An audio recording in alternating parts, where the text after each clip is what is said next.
Hey guys, Brian from Brian Boas here. Today I want to tell you guys about a project I'm working on that I call my Boa Photo Project. And the idea is to get really high quality images of all the boas in my collection. And so of course, being the Boa channel, we're also going to take out some beautiful animals to look at, both to amaze and mesmerize. So be sure to stay tuned for that. So as a lot of you guys know, one of my big hobbies is photography. And before I got seriously interested in breeding boas, I would wander the landscape with my large format 4x5-inch view camera and take lots of pictures, mostly throughout the deserts and mountains of the southwestern United States. And that was really my main focus for many years. You know, the last 10 years or so, of course, I've kind of settled down, put most of my energy into the boas. Of course, I've taken a lot of photos of my boas over the years. I probably have thousands and thousands of pictures actually sitting on my hard drive. And the idea here is I want a comprehensive catalog of all my boas. The vast majority of my boas, of course, I've photographed, but a lot of them are just kind of snapshots, you know, just taking the animal out, taking a few quick pics, just so I can show somebody. Really, I want to get really high quality, you know, images that are worthy of publication and or printing. You know, photos of my snakes I'd be happy to print out and put in a frame and put up on the wall as art. In my previous photo sessions with my boas, I confess that I've kind of focused on a select handful of animals that are just more photogenic. Some boas, of course, as you know, are a lot more cooperative and they sit still and they're just a lot easier to photograph. Some can be really challenging to photograph. Also, sometimes you just don't have the right conditions. And whenever I'm photographing my boas, I vastly prefer to use outdoor natural light because, you know, with my background in landscape photography, I really like natural light. It really brings out the color of these animals, just like it does the landscape. And, you know, so I need to take the animals outside to photograph.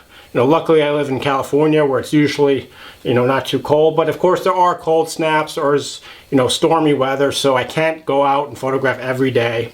You know, sometimes animals aren't cooperating. I always like to photograph my animals right after they shed, you know, certainly within a few days because they look their best. So everything has to kind of line up. And this is one of the reasons why a lot of my boas, I don't have any like really great quality images. They're okay. They're fine to, you know, get a representation of the animal, but they're not images I would want to print out, you know, representative of my best work. So that's kind of what I want to do. And so with that in mind, I'll shift gears a little bit, show you this boa. And so some of you guys may have seen this anerythristic Paraguana Peninsula Boa. Thought that it was Anubis, you know, who's the mascot of this channel. This is actually Anubis's girlfriend who he's going to be paired up with in another month or so. This is my female. And, you know, this animal, well, I should say, you know, Anubis, the male, definitely one of my favorites. You know, when I first got this pair, he kind of stood out as, you know, maybe being a little lighter in color, a little nicer pattern. But this female really has grown on me as well. And as she's matured, she's just gotten so nice. I just love the white belly. Look at the contrast between that belly and the side. Just a beautiful, beautiful animal. And so I'm really looking forward to pairing this one up with my male. And they should produce some amazing babies, you know, if I'm lucky. I love how the white kind of extends just a little bit up her sides. Just a really cool look. And these are great dwarf boas. They're really fun to handle, really great pet animals. Just definitely one of the best boas, you know, bar none. I think these anerythristic Paraguana Peninsula Boas really epitomize all the great things about the boa constrictor as a hobby and as a pet. You know, it's both a locality and a morph, which is cool. Just a great, great animal. And, you know, hopefully I can produce more of these because these are just amazing animals that, you know, I think any boa keeper would want one of these in their collection. The anerythristic Paraguana Peninsula Boa. The wild type normal animals are also amazing as well.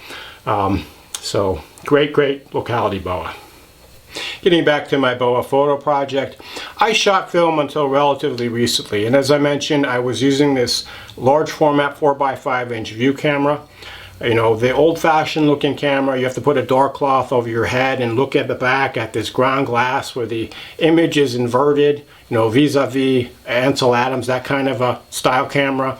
And it was very slow and finicky to use, you know, very difficult and tedious at sometimes, but it just gave unimaginable quality. You know, just blew away anything you could produce with a digital camera. Fortunately, digital technology has really advanced in the last few decades. And as a result, a lot of the film has gone away. You know, in fact, it's been about 4 years since I shot anything on my large format view camera. I went to try to buy film, and the film that I used to shoot, Fujichrome Velvia, is no longer available in 4x5 inch, or I think in any size, not even 35 millimeter. And the slide films that are available, or any film really for 4x5, is astronomically expensive. But luckily, as I said, the digital technology has really advanced. And I have this camera right here. This is a Canon 5D SR. And this is a 50 megapixel digital camera. And, you know, I remember when digital first came out, and even like a megapixel, whoa, that's high res, you know. I remember my buddy had like a 5 megapixel camera. I was like, whoa, 5 megapixels. This is 50, okay? And so the quality of the images this could produce are just really amazing, the amount of detail. I have on this is a Canon 100 millimeter macro lens, really high quality, sharp lens. And so this is a great combination for getting close-up shots, detail shots of the head scalation and, you know, the details of my animals. And so actually I've had this camera a few years, and I've definitely used it quite a bit to shoot my snakes, but just never in a systematic way. I was just, you know, grabbing a snake or two here and there that looked good and taking some shots. I never went through the whole collection and photographed all of them. Also, I like to photograph behaviors, you know, really high quality shots of females giving birth and snakes mating and doing, you know, behavioral type stuff, eating, things like that, you know, as well as documenting snakes as they grow, because as you know, a lot of boas change as they mature, you know, so it's really cool to get photos of a snake, start out when it's a baby, take a picture 6 months, a year, or 2 years, 3 years, etc.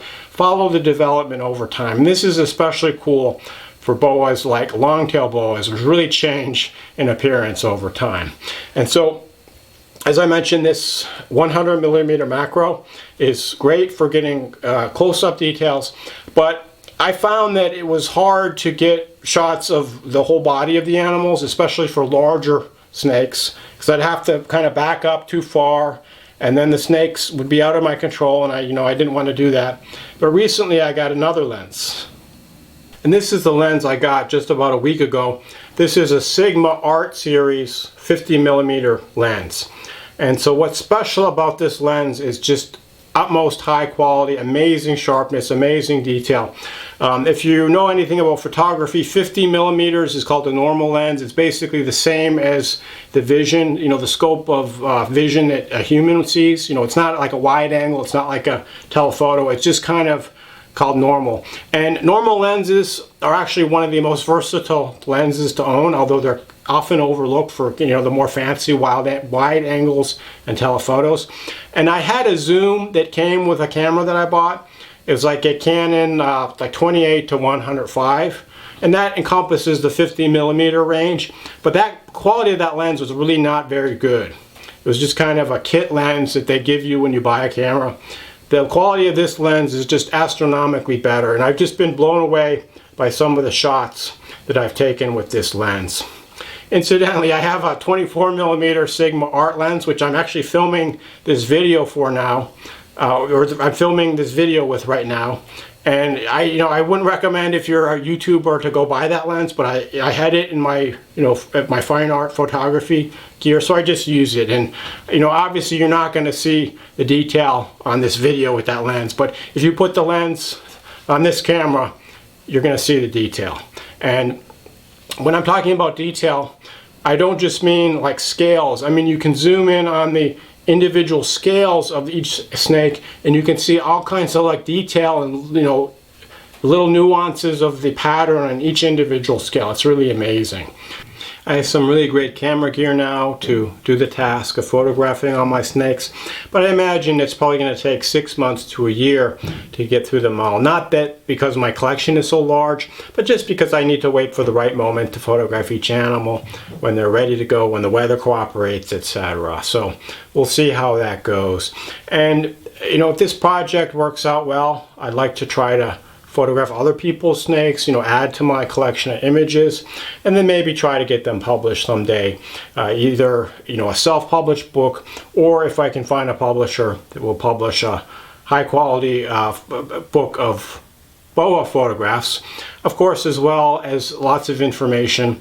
You know, I hope to write books someday about my boas, about caring for the boas, as well as all the topics you see on the Brian Boas YouTube channel. So hopefully that'll happen someday.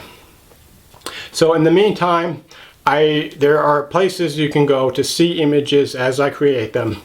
And probably the best place to go is the community tab of the Brian Boas YouTube channel.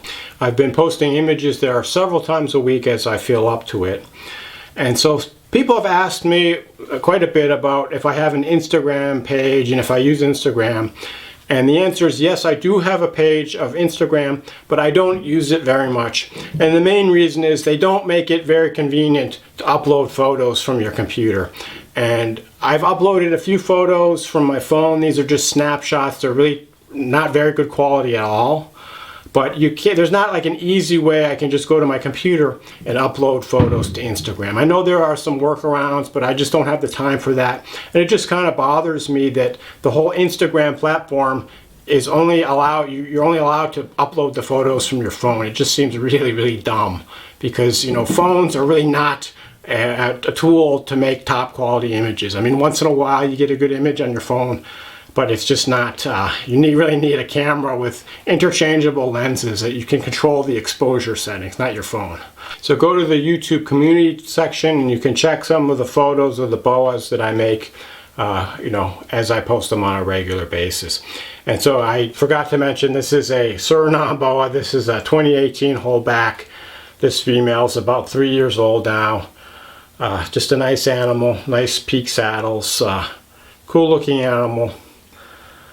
I'm going to end the video with this one more snake. This is, of course, a crowd favorite. This is a Argentine Boa. This is a 6-year-old holdback female born here. And this girl is really getting kind of beefy. You can see she's put on quite a bit of girth in the last, you know, year or two. The parents of this animal were around 8.5 to 9 feet. You know, some of the largest boas I've ever had. So this girl has still got about maybe 2 feet to go, but I think she'll get there. And I'm really excited because I'll be planning on pairing up some Argentine Boas for the 2022 breeding season. So in just another month or two, they'll be ready to go. And it's been, you know, since 2015 was the last time I had a litter of Argentine Boas. The same litter as this female. So it'll be really great to produce these animals again if I should be so lucky. So we'll just have to see and keep my fingers crossed. But, you know, amazing animals. Definitely a favorite, and if you're looking for a boa that's just a joy to work with, you know, the Argentine Boa is definitely right up there. Anyway, that was a little bit about my photography of boas. Hope you enjoyed the video. As always, shoot me any questions or comments you may have. Thanks for watching, and enjoy your boas.